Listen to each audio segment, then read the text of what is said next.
called the illegal range above 100, and you can make sure everything is where it should be. Same with shadows. You don't want to grade like this and, you know, not see that you have tons of clipping going on. Now keep in mind, all the stuff we're talking about here is for Rec 709 in standard dynamic range. For HDR delivery, things are a little different, but almost no one is doing that for the most part, so we'll save that for a future video. So now let's take a look at the vector scope, and we're going to start with our gradient once again, and you'll notice there's no information here on our vector scope because the vector scope only measures color, and there's no color in this scene, so it makes sense that this is completely blank. So now let's talk about the anatomy of the vector scope. You'll notice here we have a color wheel with 6 points of color. These are primary colors including red, blue, and green, as well as secondary colors including yellow, magenta, and cyan. There's a dot right in the middle, or a little target. There's these little boxes next to each of the colors, and there's this line going up into the left. So what's going on here? Well, let's go ahead and jump over to a color chart, and you'll notice here that this top row of colors on this color checker, which I've done a video on, you should definitely check that out. Super handy tool to have.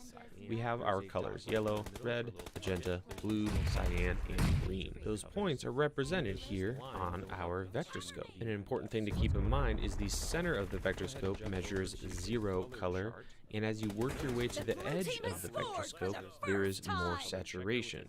So we can see here that all of these colors have a healthy saturation, and if I go in here and pull down or push up my saturation, we're seeing that represented on the waveform. So if I desaturate it, it's closer to the center. Saturated, it is further to the edges. And these weird looking little boxes next to each of the colored letters represents the max saturation you should go to. So if you put red, for example, up here in this box, or even worse, beyond that box, you are in the what is called illegal range for saturation. Because just like exposure, you can actually distort or clip your saturation. So you always want to stay, you know, kind of inside this range, and don't go beyond those boxes when it comes to saturation in your image. Now this chart has a lot of black and white, and that is showing up as a bright spot in the middle of the vector scope. So we know this has good white balance for this shot. If you saw something like this, you would know your white balance is off. There's this big dot here, and it really should be in the center. So correcting it is really helpful in seeing that here on the vector scope. Another amazing feature with the vector scope is what's called the skin tone line, and you can see that going up and to the left on this particular vector scope. Sometimes you have to turn it on in your editor, so pay attention to that. But in this second row of colored chips, we have a bunch of skin tone colors, and we're seeing that represented on the skin tone line. Let's go ahead and jump to a shot of me standing at a desk, and you can see we're pretty close, maybe a hair off there, but it's looking pretty good when it comes to skin tone, and I love using this tool on the vector scope. You can use it on set, you can use it in post, and another thing you can do is kind of modify your skin tones to make sure it's more on that line. So as an example, we'll go to this clip here, and I'll kind of show you how I would use a vector scope to double check my skin. First thing I'm going to do is drag a draw mask onto this clip, and what we're going to do is simply draw a mask on my wife's face here, and then I'm going to blow up the image so it shows up nice and big, and we can see that represented on the vector scope. Now things are looking pretty good here. It's pretty much on the line. You'll notice it's a little red and it's a little fanned out. So we can correct that in Final Cut and really in any software. So I'm going to grab a hue and saturation curve, go into hue versus hue, and make a selection on her skin here. I'll also add a point on yellow, because what I'm going to try to do here is move yellow and red closer to this skin tone line. So let's start with red. I'm going to push that. You can see here, sometimes you'll get a shot like this, and we're going to be pushing it closer to that line.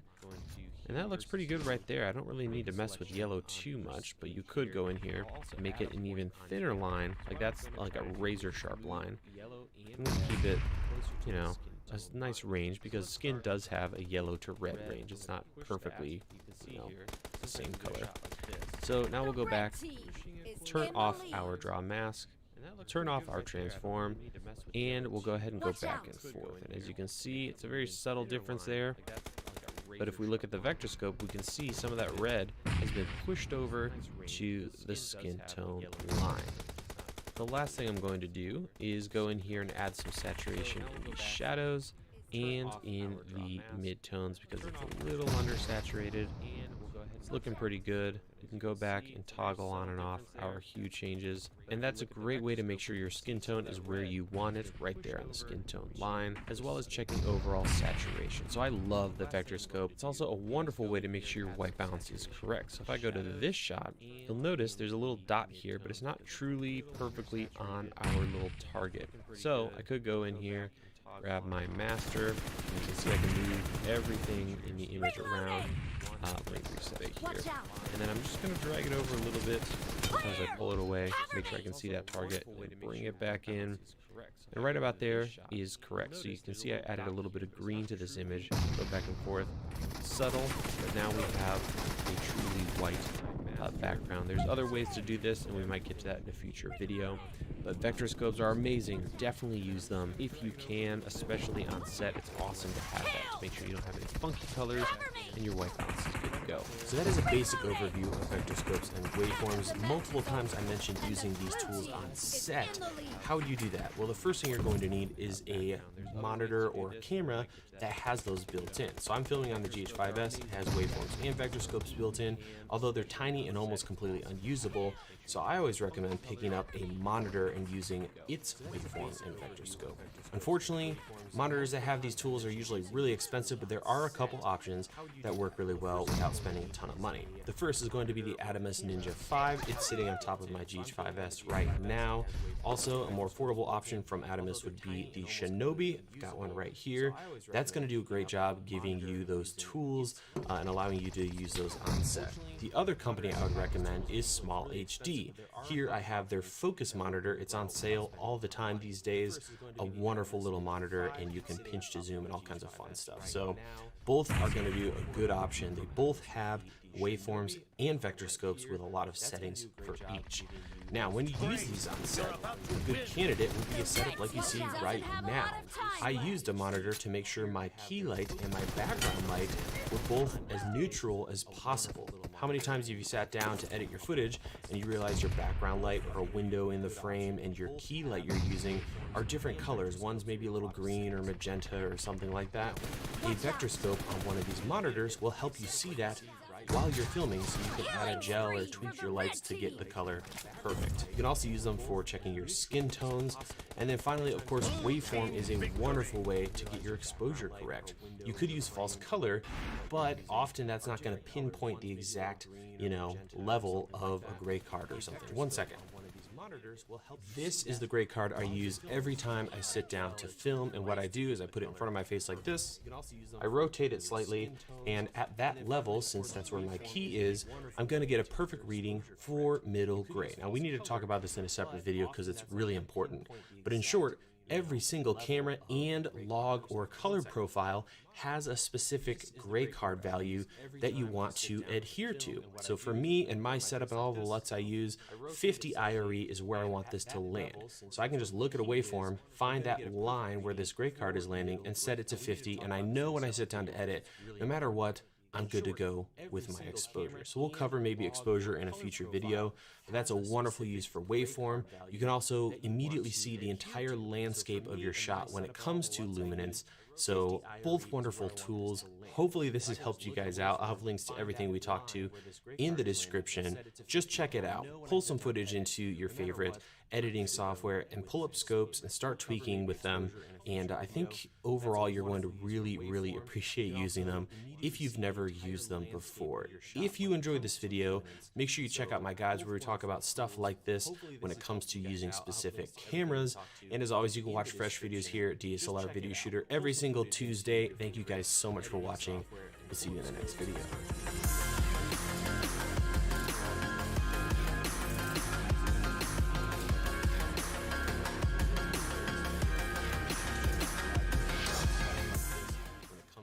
Specific cameras, and as always, you can watch fresh videos. Here's a simple tutorial to Lumetri scopes in Premiere Pro.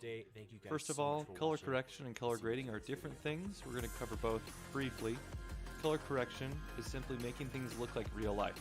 So if a white is white, it should look white in the video. This will go across all footage, so if you're matching cameras, this requires color correction. not color grading. The second is color grading. Color grading is a technique to make your footage look artistic or different or specific for a genre. Think like a crime show, like it's all blue, or adding certain undertones to make things look like a Marvel film, which is teal and orange. So with color correction, we'll start here, this little list here. We're going to find the correct white balance, the RGB parade, vector scope, luma values. That'll all be within the lumetri panel, which we'll open up. Then we'll go to the luma values, show how to balance those properly.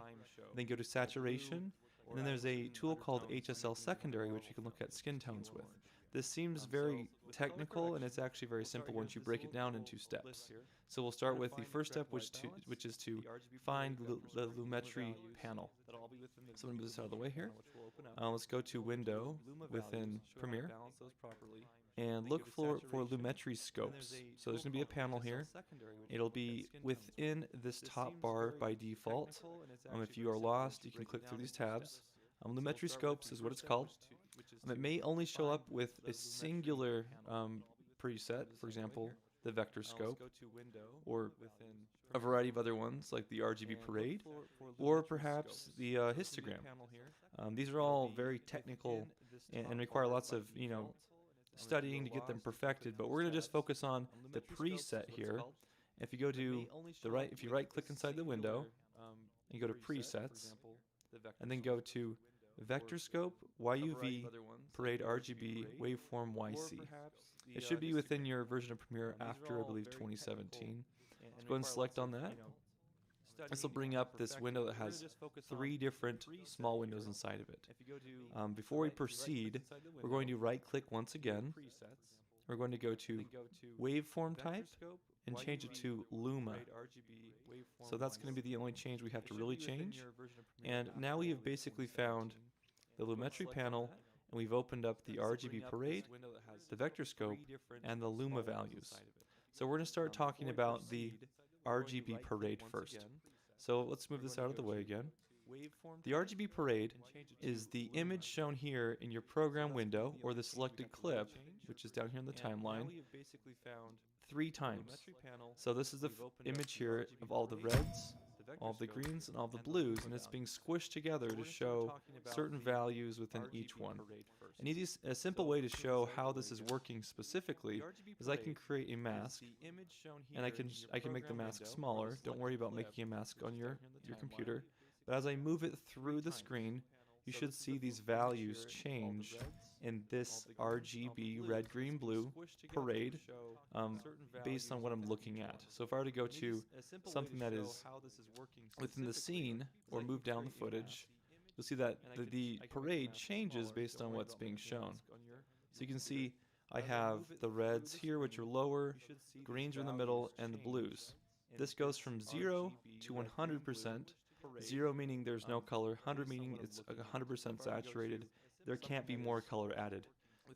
In real life, nothing is 100%, so you'll never reach that in footage unless it's a cartoon. So looking at this footage here, if we go to, for example, the face and the hat, we do see the greens spike a bit more because of the hat. And as we read this chart, you can see that we have a very blue shifted image. So red peaks at about 50, green's peaking at about 60, and blue is hitting about 70. So it looks like we have about 10 increments of 10 going up. So that's an easy way to read what's wrong with your white balance. So in order to find the correct white balance, as we're looking at here, the first thing is to balance out the RGB parade. So in order to do so, we're going to go to the Effects tab. If you can't find it, go here and reopen it in the Effects options here. And we're going to type in Lumetri color. This is the easiest way to get started. There's also a lumetri panel that they've built into Premiere. You can drag and drop it onto your footage, or you can double click if the footage is already selected. That will make it go into the effects controls, where you can see the effect has now been added. I'll go ahead and just remove this mask really quick. Scroll down here. This is the easiest way to get started. There's also a Lumetri. And here's our Lumetri color. So everything is listed out. Drag and drop it on things smaller here. Or you can double click. Lumetri color is here. We have some masking options. Then we have these options here below as they go down. People get a lot of different techniques to approach color correction. Color correction is pretty straightforward. We're going to first fix our white balance like we've seen here. And we're going to use these three values to do so. So the first one is always the RGB parade. And we can see globally here in the full image shown that our reds, greens, and blues are all shifting. And you can see as the whole environment's being shown, there's a lot more blue. And you're seeing that this is the image. You can see that she's in the center here, and there's a lapse of colors there that are common with the street. You can see the street here in these points on the Lumetri panel here. And there's a variety of things that show it, and as you move through the footage, you can see the panel change as the camera moves. So you can see that it's reading out in real time what we need to fix, what we need to change. And right off the bat, I know my white balance is not balanced because it's too blue and it's too green and there's not enough red. So within basic correction, you can twirl this down. And as you come down into the basic correction, the first thing you can change are these called input LUTs. Don't use LUTs on color correction. Color correction is clip by clip. It's not meant to be a global change unless you had a controlled studio environment with all the same cameras, all shooting in a certain color profile. So LUTs are not what you want to use. Below that, we have white balance. Do not trust the white balance selector unless you have a color card. If you have an official color card, go for it and select a white area in your scene. If you click on this and select an area that you think should be white, if I click right now, it'll make the footage look, you have the appearance of correctness, but it won't be exact. It'll be an estimation based on the white that I selected on that bus. It does look closer and better. This is sometimes a good place to start to get a gauge of what you're working with, but you can see the values are not quite balanced. So that's just a kind of an automatic approach. A lot of people like that technique. I don't tend to go towards that because it does not give you an accurate read. So below here, we're going to go through and we're going to adjust a few variables to make sure that it's easy to do. And we're going to adjust what are called luma values, and those are going to be here in the second point here. And luma values are directly connected to the RGB parade. So if you see the RGB parade, these are colors being represented, which are red, green, and blue, which are from your camera sensor. Down here below, we change this waveform preset to luma, because luma is going to be showing us whites and like blacks to whites, so any value of light. And the reason this is important is as we adjust the luma values, it's going to affect the exposure of the reds, greens, and blues. So first of all, now that we understand what we're working with, we have the red, greens, and blues are going to balance, and we have the luma values are going to adjust to make sure that the footage looks correct. So we'll dive into our balancing and then our luma values. Okay. So below the eyedropper, there's the temperature and tint. Now temperature is the global setting for the amount of reds to blues you're introducing into this footage. You can see you could twirl this down. You can use a bar. I tend to like to do things by dragging and hovering and dragging over this. And you can get a live readout on the footage as you shift it. Now, as you can see, as I drag this left to right, if I go down in values, I go to more blue.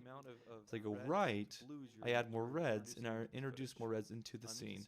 And you can see them going back and forth, and I can see what's occurring here on the monitor. One thing to note is your monitor is most likely not color accurate. These values are 100% correct based on what it's showing you.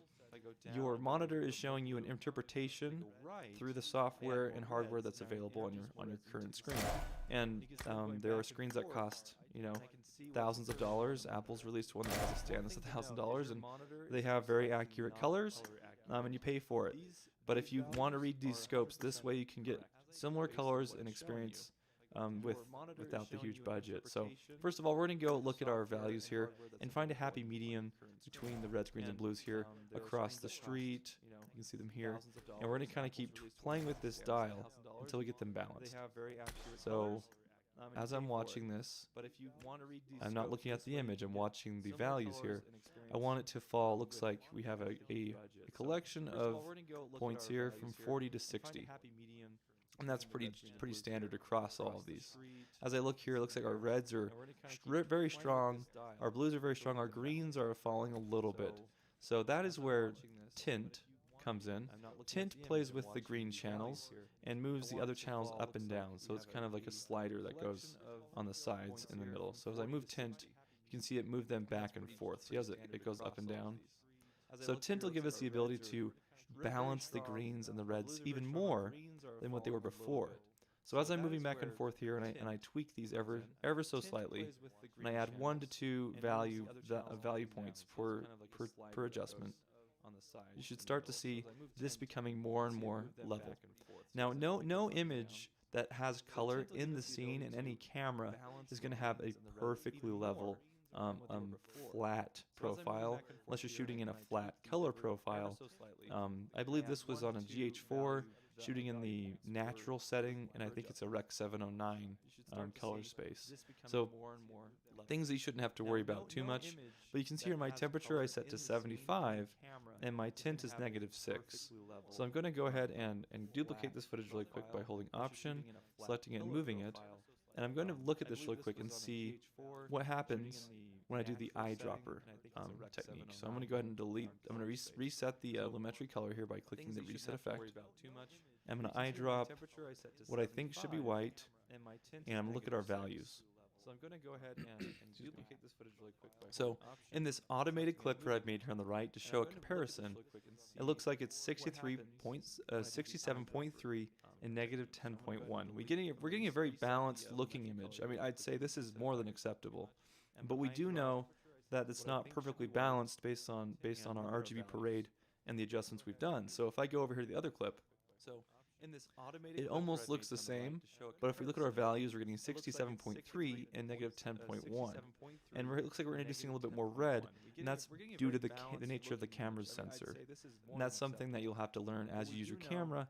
Make sure you're following what looks good on your camera and also what looks good on your final output to what your device you're sending it to. So on this screen, I have to trust that it looks good enough based on how I've calibrated it, and it will look different on every screen. So as I move back and forth with this footage, go ahead and cut close to here so you can kind of see a similar scene here. Make sure you're following what looks good on your camera. You can see that the values are almost the same, but this one does look a little bit too blue still. So if you look here, you can really see, full screen here, you can really see that the colors are starting to look natural. They're looking more normal, like things that you'd see in real life, versus this, which does look a little bit more blue. You can see that there's a little bit of a haziness to the scene. So once again, this does look balanced. You're seeing colors you'd see normally anywhere, any day. And then this scene looks a little more bluish. And that's that automated adjustment. So I tend to avoid that setting. So once again, apparently Alexa wants to get on the video. The other thing to do that's nice to show kind of what's happening is you can turn the effect on and off globally, and you can see what's occurring with your adjustments. So as it's off, you can see this very far shift to blue. Looks very, very, very like cold, and looks like it's in the morning. If I turn on the effect, it looks like the regular time of day it would have been shot in. So you're seeing that that's shifting a lot of the colors, and they're all present still. I'm not losing any, and they're all within these scopes.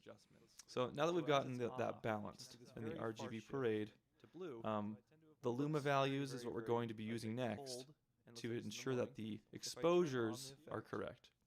And that's going to be going through these 5 steps, which is exposure, whites, highlights, shadows, and then blacks. So once again, without what we've currently done, which is just 2 adjustments so far, which has just been temperature and tint. So we've done nothing but temperature and tint to now, and that's given us a very acceptable image to work with. You never want to start adjusting values of things until you've gotten colors balanced first, because they will shift a lot as you adjust luma values, which is whites and blacks. So we don't want to give us lots of weird colors at the very end to have to fix and move backwards. Another fun thing to do with the footage, if you want to turn on a mask, you can click the mask option. It'll create one. You can kind of see a little window through what you've done and see how different it looks. So you can see that as I move this around, you can kind of see how the bus goes from this, what looks like it should be the white color, to a color that would reflect off of the street and off of the building, which was a creamish, like beige color, not actually the white. You're seeing that these colors are very, very accurate relative to the initial image we had. So I'm going to delete that mask. And the next thing we're going to do, sorry, I keep bringing this back in so we can stay on track here, is luma values.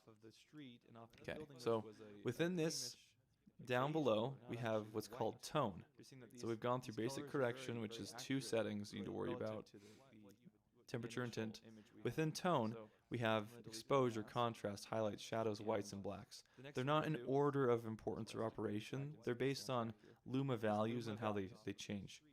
The first one that you change to get a global adjustment to get things started is the exposure.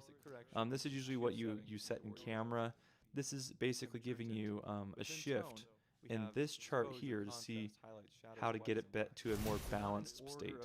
As you can see, we have a 0, we have 100, and then we have values above and below, and this is helpful to see if your colors are clipping.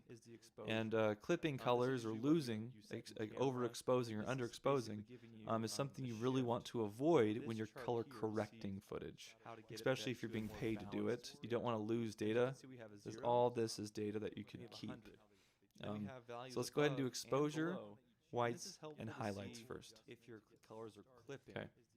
So within tone here, exposure, I tend to only increase exposure by 0.1 to 0.5% at a time. Reason being is I try to move this big packed groupings of pixels, which is represented here, of this image, up slowly to see until I get to a healthy point in the middle. And the middle is 50. So I'm going to start shooting for everything to appear towards that 50 range. Right now it's definitely dark for what I'm trying to do. So I'm going to go ahead and go to exposure, 0.2. I'm going to change it again, 0.5. I'm going to go 0.6. Up slowly to see. Going to go 0.7. And I like where 0.7 is going. Looks like we've reached the 50 to 60. We have a lot of leg room still and a lot of overhead to work with. So our exposure is giving us space to start moving these pixels up into that value up towards to 100.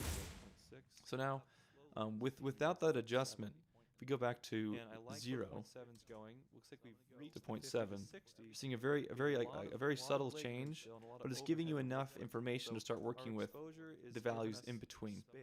Otherwise, you'd be stretching the footage much further and giving you a lot more contrast and giving that really ugly video look. That's really harsh. So now that we have that at a healthy point, we're going to be going to the whites and the highlights. So we've done exposure. Now we're doing whites and highlights. Okay? So the whites, it's interesting how the whites and the highlights play off each other. I'm going to go ahead and do some extreme changes here by dragging to the right. The whites move all of the white values in the footage up. So they all increase at once.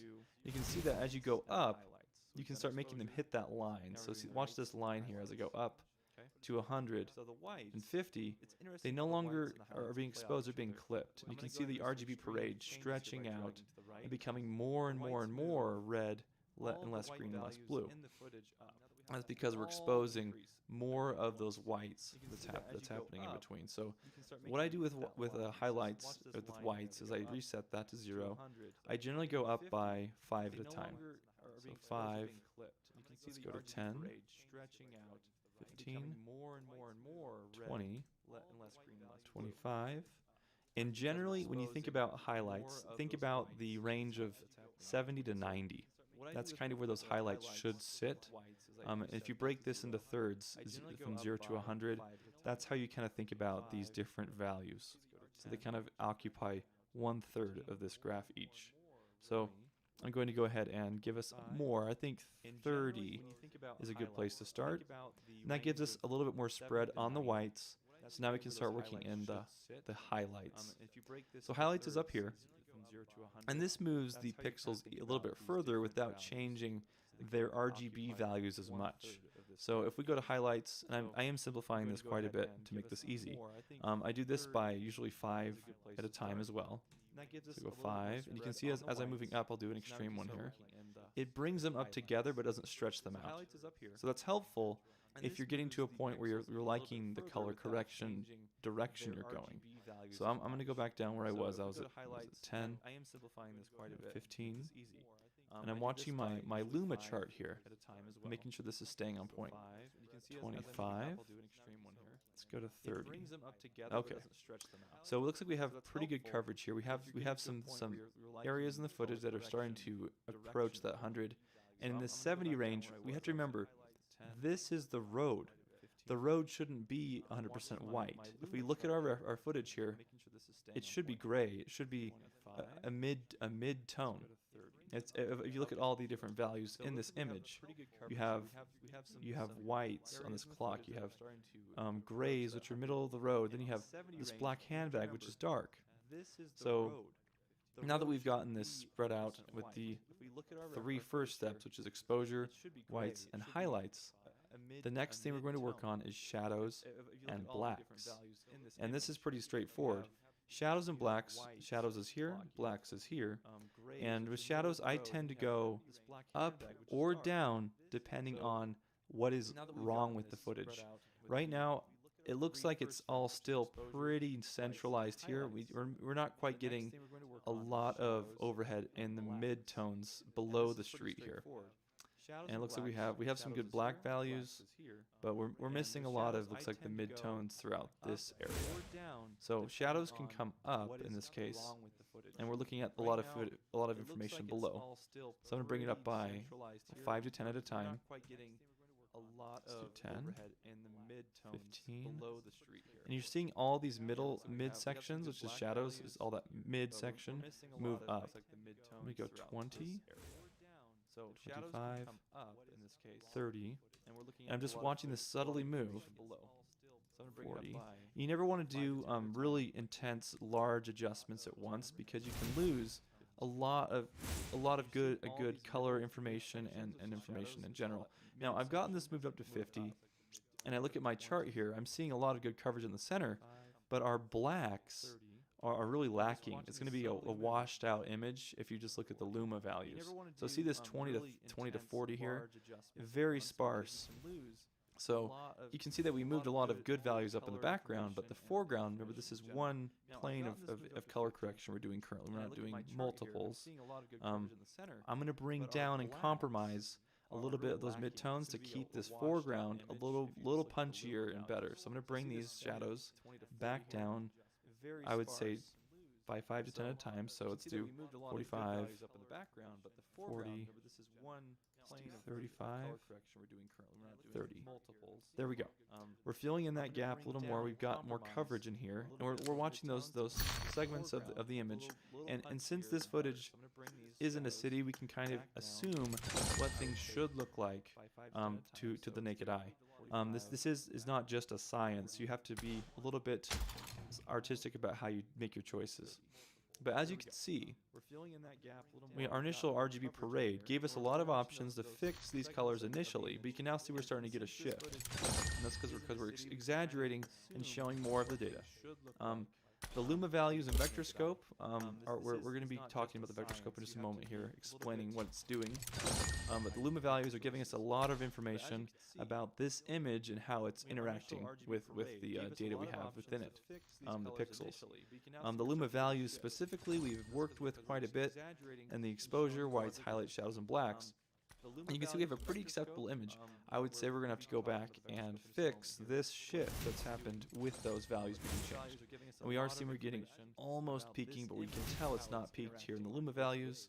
on the reds. So we're going to go back and do some slight adjustment here on the RGB parade. And that's going to be up here in those initial basic corrections, temperature and tint. So the more we go towards 100, the more red it gets, the less red it gets. So I'd say 75 is where we were happy with before. We want to go down. So I'm going to start bringing it down by 5 to 10 at a time to see what happens as we move it down. So I'm going to go to 70, and go to 65, and all of a sudden we're seeing our RGB parade, red, green, blues, start to line up more. Looks like 60, I'm going to bring it up just a tiny bit, 62, and it looks like 62 is giving us, actually I bet 61, this seems crazy, but 61 looks like it's perfect. And we're seeing more reds on this side of the spectrum here than we are blues, and that is likely due to the type of background we're working with here. But if you look at our road is still fairly balanced. These edges here on these two. So I'm going to actually bring, looks like our tint, bring the greens up a little bit. So I'm going to go, let's see, this singular increments at a time here. So negative 5, let's go 7, definitely negative 5. And as you do these, you have to compare values quite a bit to get to a point where the footage looks as good as you can get it.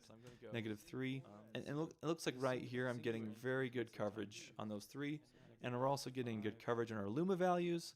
And I'm going to do a quick comparison here on and off. And you can see how much we've spread out the data. And spreading it out, think of it like you're spreading jelly on toast or something. You're really getting more information across the plane. And the more you have, the more contrast there's going to be, because there's more dynamic range between the 100% whites and the 0 values of black. And you can see that we have a very flat blue image. Now we have a very not high contrast, but a balanced image that's looks like it's sitting around the range of 60 to 80. With our midtones in the 30 to 50, our blacks are down below. And you notice I haven't touched blacks yet, because that's the very last step I want to tweak. All that's going to do is make our black values a little bit deeper. So blacks is here. You can see it's the last step of all of them. I find it's the easiest to pull down blacks because there aren't very many colors in blacks. So it doesn't really affect your red, greens, and blues. So I usually go down by singular negative increments at a time. Negative 1, and then I'm going to go down, I think, so I can see this approaching 0. I'm going to go down to a negative 1.2. And that is very close to where I'd like to be. Negative, sorry, I did not put it in right. Didn't even enter that. Negative 1.2. Let's do negative 1.3. Okay, yeah. So I'm going to expand this so you can see it better. This has been pretty much perfectly spread out and balanced for this image. You can see we have her standing in the center here. This would be this glob of information here. Then on the left and right, we have the streets. We have some really good coverage on these scopes. Also, by the way, the number next to number 1, the key, it's called a tilde. It makes things full screen if you just press it on your keyboard. It's a nice trick. We can see our image here is looking pretty nice. If I go to full resolution, and you're seeing that, let's just play back resolution, but we're seeing that we're getting pretty good coverage on this footage. And once again, turning it on and off really helps show what you've changed. And one thing that could happen, you notice that all the interface in Premiere is gray. This is so you can kind of get a neutral gray and reset your eyes, and then look at it again. As you stare at the image, you will start to get your eyes all tweaked, and it won't look correct. So as crazy as it sounds, you have to reset your eyes and then look again after you've done your Luma adjustments and your red, green, and blue adjustments. So right now, if we were to go through and play through the footage, this is applying to the entire clip. You can see we have what looks like a really good shot of natural lit, city footage.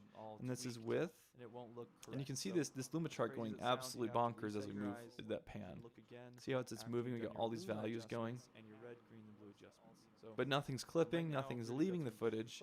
It's all being retained, and it looks natural. Now, with it off, what looks like a really good shot of natural on, off, city footage. And this is with, Great. So now that we've done the first steps for correction here, which is the RGB parade, luma values, and then vector scope we'll get into here in just a second. This should be luma values, not puma values. We've done luma values, we've done exposure, whites, highlights, shadows, and blacks. That goes from top to bottom. This is a simulation game set in a virtual It just world gives you the ability to take your footage, bring it up, and then pull it down. Please Makes it a lot play in easier. moderation. Take frequent breaks. For and play the saturation, responsibly. this is where I save saturation I for the got very 5 end of the eliminations correction just now. process, for the core correction process, and that's the vectors.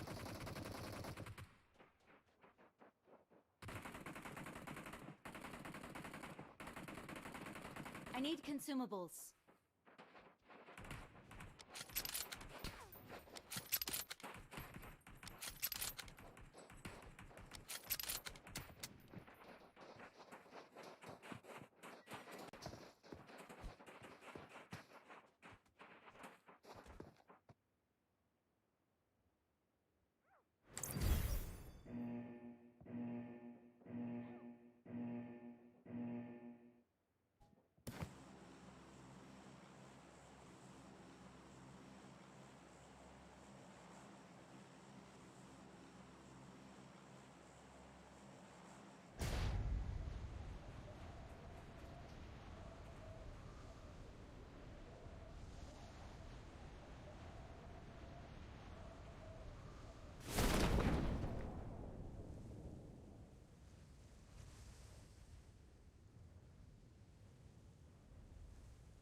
I need consumables.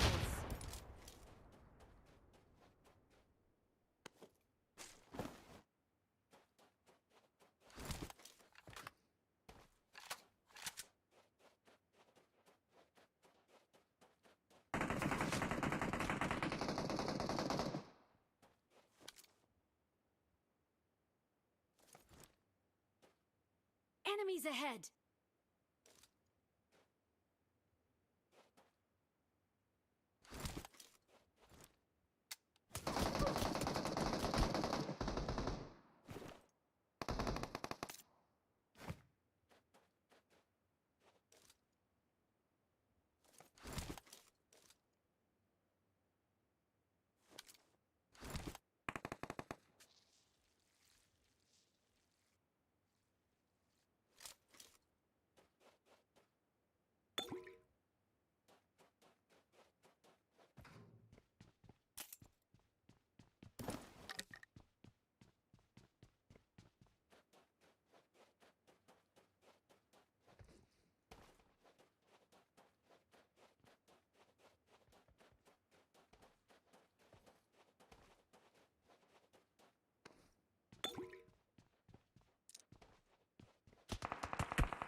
Excellent work. Enemies ahead.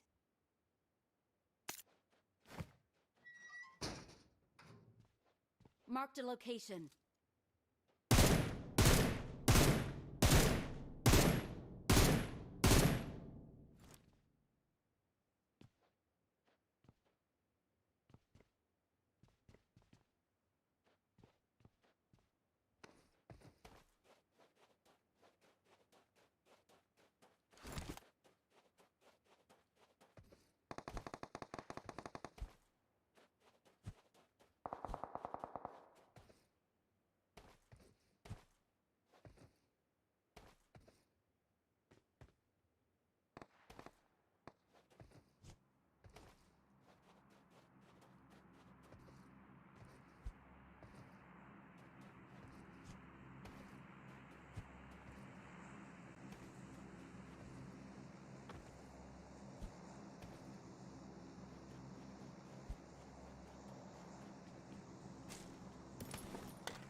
Help!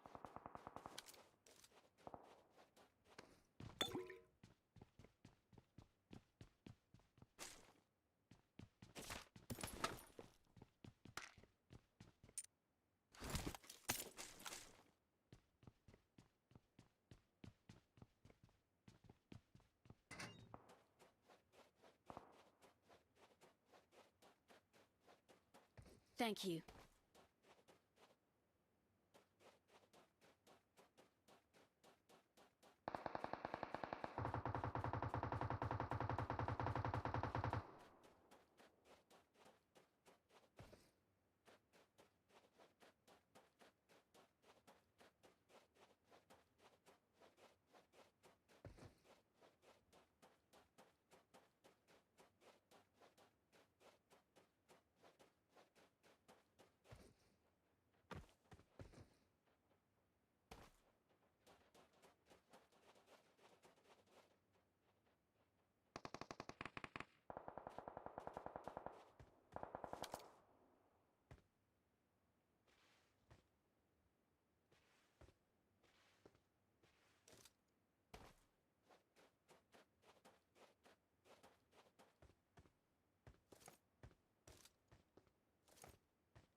Enemies ahead!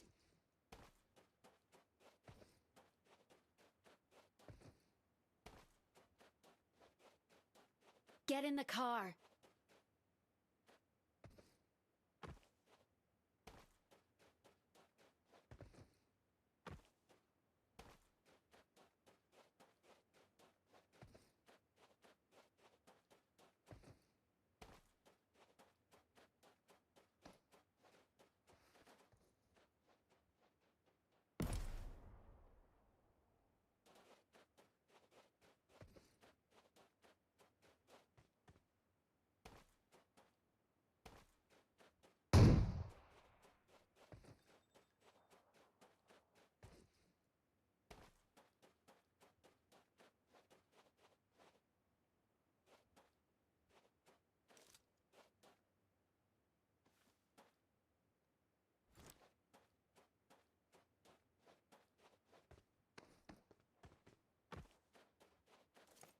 Enemies ahead!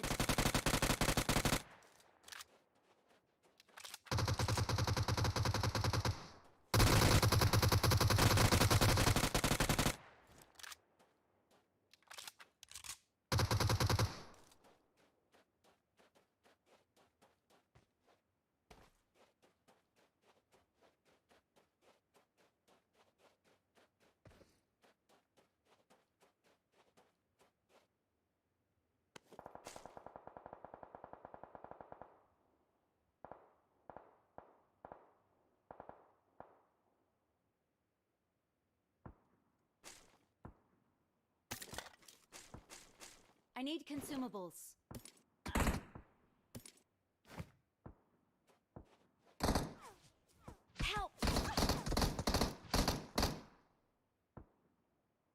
Watch out!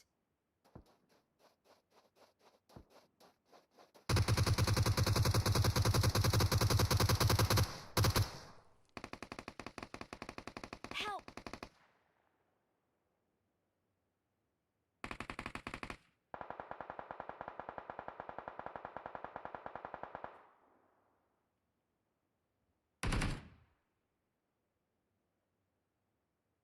Help! I need consumables.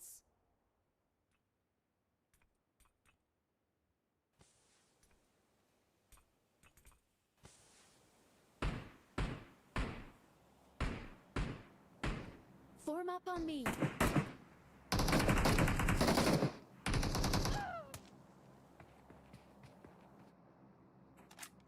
Help!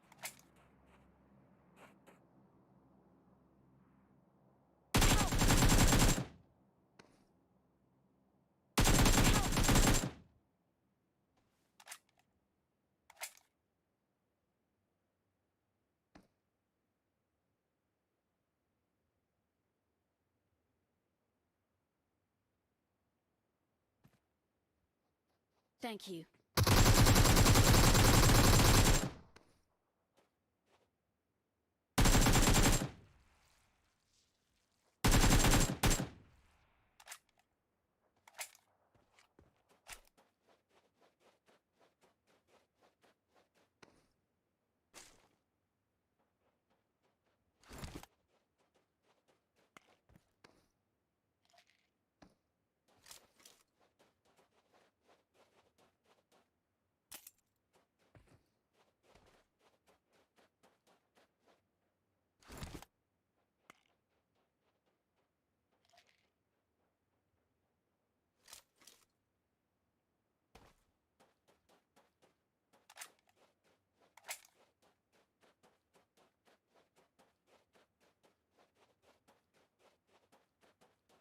I need consumables.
I need consumables.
Enemies ahead!